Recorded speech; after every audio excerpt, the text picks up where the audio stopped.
Thank you very much for clicking on this video.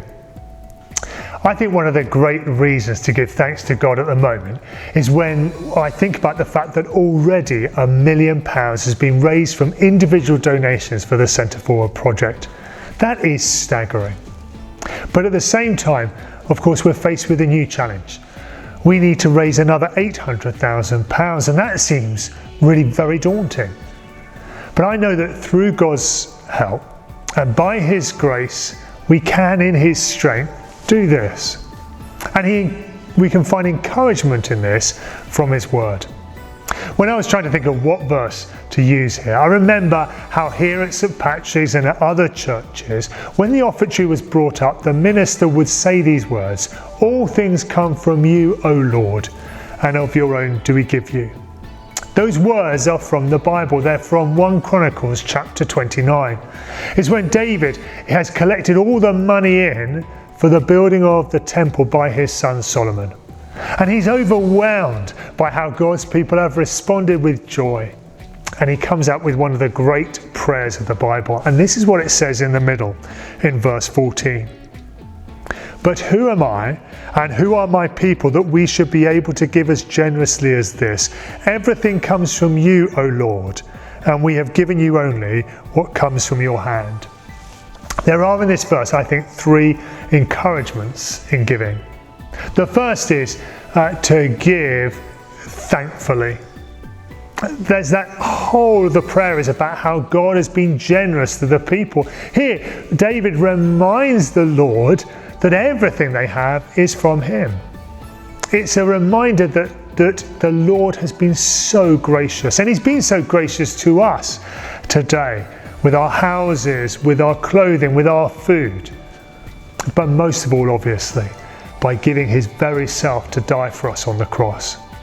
And so the heart of giving is thankfulness. That's the measure of generosity, not how much we give, but how thankfully we give to the Lord, how our giving is an overflow of our thanksgiving to Him.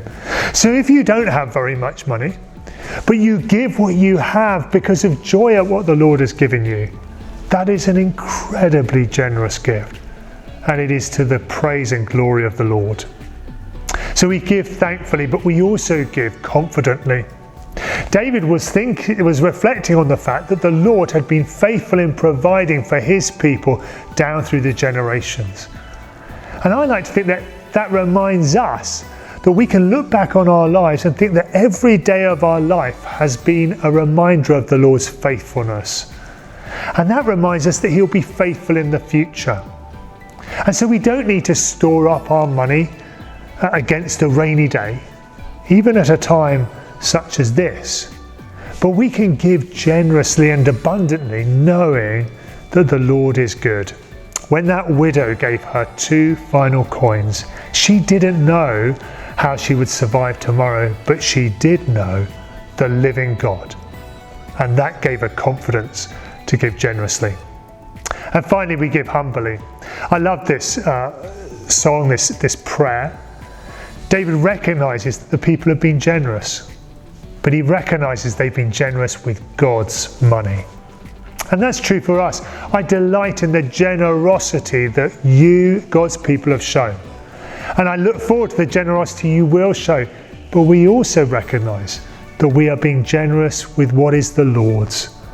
And there is nothing better than to use the Lord's resources for His work. So I think that we can give to the Lord joyfully and confidently and humbly. But I also believe and pray that our giving, your giving, will have a positive impact. A positive impact first for our mission. We pray that in God's strength, He will use CentreForward to help us be obedient to His call to mission. And we've got lots of ideas about how that might be. But you know what I love? I love the fact that God's got bigger ideas. And I'm reminded of that in this building. A building that our brothers and sisters in the 1930s, in the midst of the Great Depression, when the future seemed so uncertain, yet they didn't hold on to their money to secure their future. They gave it for this building. And they had no idea how it would be used by the generations that followed, including us. They had no ideas about the holiday clubs or the rainbow parties, the Christmas services, the funerals, the weddings, the baptisms, or what happened in the adjacent hall, the toddler groups, the TGIs, the treasure seekers, the children's groups, the youth groups, the lunch clubs. I think it's wonderful to imagine how God will use the building. But I also think it's going to have a positive impact for us. It's going to be an opportunity for us to show others how much Jesus matters to us. That he doesn't just matter to us enough that we will say we follow him. He matters enough that it affects our wallets and our bank accounts. And that will be a reassurance to us as well. It'll also have a positive impact for our persecuted brothers and sisters around the world.